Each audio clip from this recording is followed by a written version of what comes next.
PV അൻവറിനെ ബേപ്പൂരിലേക്ക് സ്വാഗതം ചെയ്തുകൊണ്ട് ചില ഫ്ലെക്സ് ബോർഡുകളൊക്കെ വന്നത് പ്രേക്ഷകർ ശ്രദ്ധയിൽപ്പെട്ടിട്ടുണ്ടാവുമല്ലോ. നമ്മളത് വാർത്തയാക്കി മാറ്റുകയും ചെയ്തു. PV അൻവർ ബേപ്പൂരിൽ വന്ന് മത്സരിക്കണം എന്നുള്ളതായിരുന്നു അവിടെ ഉയർന്ന ഫ്ലെക്സ് ബോർഡുകൾ.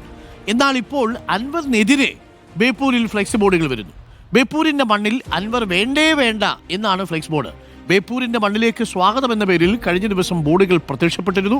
ഇപ്പോൾ മറുബോർഡുകളും പ്രത്യക്ഷപ്പെടുന്നു. സിനോജ് തോമസ്, ബേപ്പൂരിൽ ആരാണ് മത്സരിക്കുന്നതെന്ന് UDF തീരുമാനിച്ചിട്ടില്ല. അവിടെ ഇത്തവണയും ഒരു പക്ഷേ വ്യവസായ വകുപ്പ് മന്ത്രി മുഹമ്മദ് റിയാസ്, ടൂറിസം വകുപ്പ് മന്ത്രി, പൊതുമരാമത്ത് മന്ത്രി റിയാസ് ഇത്തവണയും അവിടെ ജനവിധി തേടാൻ സാധ്യതയുണ്ട്. ഇതിനിടയിലാണ് UDFന്റെ അസോസിയേറ്റ് കക്ഷിയായ തൃണമൂൽ കോൺഗ്രസിന്റെ PV അൻവറിനെ ബേപ്പൂരിൽ കളത്തിലിറക്കാൻ ലീഗിലെ ചില പ്രവർത്തകർ ആഗ്രഹം പ്രകടിപ്പിക്കുന്നു എന്ന വാർത്ത നമ്മൾ പുറത്തുവിട്ടത്. തൊട്ടു പിന്നാലെ പോസ്റ്ററുകൾ പ്രത്യക്ഷപ്പെട്ടു. ഇപ്പോഴെന്താ സംഭവിച്ചിരിക്കുന്നത് എന്ന് നമുക്ക് സിനോജ് തോമസ് തയ്യാറാക്കിയ റിപ്പോർട്ടിൽ കാണാം. നേരത്തെ PV അൻവറിനെ സ്വാഗതം ചെയ്തുകൊണ്ടുള്ള ഫേസ്ബുക്ക് പോസ്റ്റ്, ഇപ്പോൾ PV അൻവർ ഇവിടെ വേണ്ട എന്ന് പറഞ്ഞുകൊണ്ടുള്ള പോസ്റ്ററുകൾ രണ്ടും കാണാം.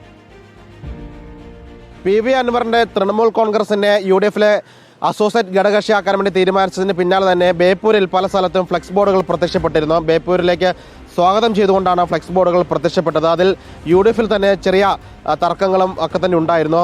അതിന് പിന്നാലെയാണ് ഇന്ന് ബേപ്പൂർ മണ്ഡലത്തിന്റെ പല സ്ഥലങ്ങളിലും അൻവറിനെതിരെ ഫ്ലെക്സ് ബോർഡുകൾ വന്നിരിക്കുന്നു. അരക്കിണറിലാണ് ഈ ബോർഡ് വന്നിരിക്കുന്നത്. ബേപ്പൂരിന്റെ മണ്ണിൽ അൻവർ വേണ്ടേ വേണ്ട എന്ന് പറഞ്ഞ വലിയൊരു ഫ്ലെക്സ് ബോർഡാണ് വെച്ചിരിക്കുന്നത്. ആരാണ് വെച്ചതെന്ന് പേരൊന്നും തന്നെയില്ല. ഈ എഴുത്ത് മാത്രമേ ഇവിടെയുള്ളൂ. ബേപ്പൂർ മണ്ഡലത്തിന്റെ പല സ്ഥലത്തും ഇതേ രീതിയിലുള്ള ഫ്ലെക്സ് ബോർഡുകൾ ഉയർന്നിട്ടുണ്ട്. കോൺഗ്രസിന്റെ സിറ്റിംഗ് സീറ്റാണ് കോൺഗ്രസ് മത്സരിക്കുന്ന സീറ്റാണ് ബേപ്പൂര്. പക്ഷേ 3 പതിറ്റാണ്ടിലേറെയായി CPM വിജയിച്ച് കയറി വരുന്ന CPMന്റെ ഒരു ഉരുക്ക് കോട്ടയെന്ന് പറയാം ബേപ്പൂര്. അവിടെ ഈ കോൺഗ്രസ് സീറ്റ് വിട്ടുകൊടുക്കില്ല എന്ന് കോൺഗ്രസിന് ചില ആളുകൾ പറയുകയൊക്കെ തന്നെ ചെയ്തിരുന്നു. പക്ഷേ ലീഗിനൊരു താല്പര്യം ബേപ്പൂരിൽ അൻവറിന് കൊടുക്കണമെന്നുണ്ടായിരുന്നു. ഏതായാലും ഇവിടുത്തെ നാട്ടുകാർ ചേരുന്നുണ്ട്. ഇതാരെ വെച്ചെന്നറിയാവോ? വെച്ചതാരാന്നറിയില്ല. കുറച്ച് ദിവസം മുന്നേ ബേപ്പൂരിൽ തന്നെ അൻവർ സ്വാഗതം എന്ന് പറഞ്ഞിട്ടാണ് ഒരു ബോർഡ് കണ്ടത്.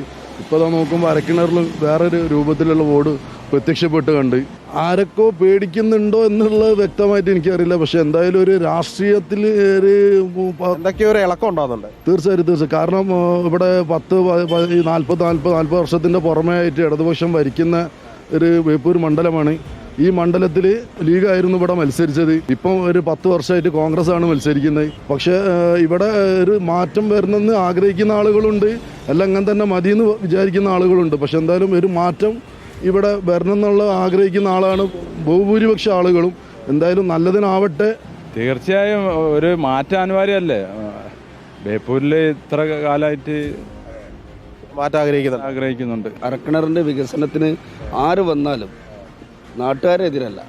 എന്തായാലും അതായത് എല്ലാവരും സപ്പോർട്ട്, പക്ഷേ വികസനം ഉണ്ടാവണം. ഇവിടെയുള്ള ആളുകൾ, ഇവിടെ പ്രദേശവാസികളാണ്, അവർ പറയുന്നത് ഈ അൻവറിൻ്റെ വാർത്തകൾ, ഈ ഫ്ലെക്സൊക്കെ തന്നെ ചെറിയൊരു ചർച്ച മണ്ഡലത്തിൽ ഉണ്ടാക്കിയിട്ടുണ്ട്. ഏതായാലും ചെറിയ മാറ്റങ്ങളൊക്കെ വരണം, വികസനം വേണമെന്ന് പറയുന്നു. ഏതായാലും ഇടതുമുന്നണിയിൽ അൻവർ ഉണ്ടായ ഘട്ടത്തിൽ പിണറായി സത്തിനെതിരെ, മരുമോൻ സത്തിനെതിരെയും ബേപ്പൂരിൽ മത്സരിക്കുമെന്നൊക്കെ തന്നെ അദ്ദേഹം പ്രഖ്യാപിച്ചതാണ്.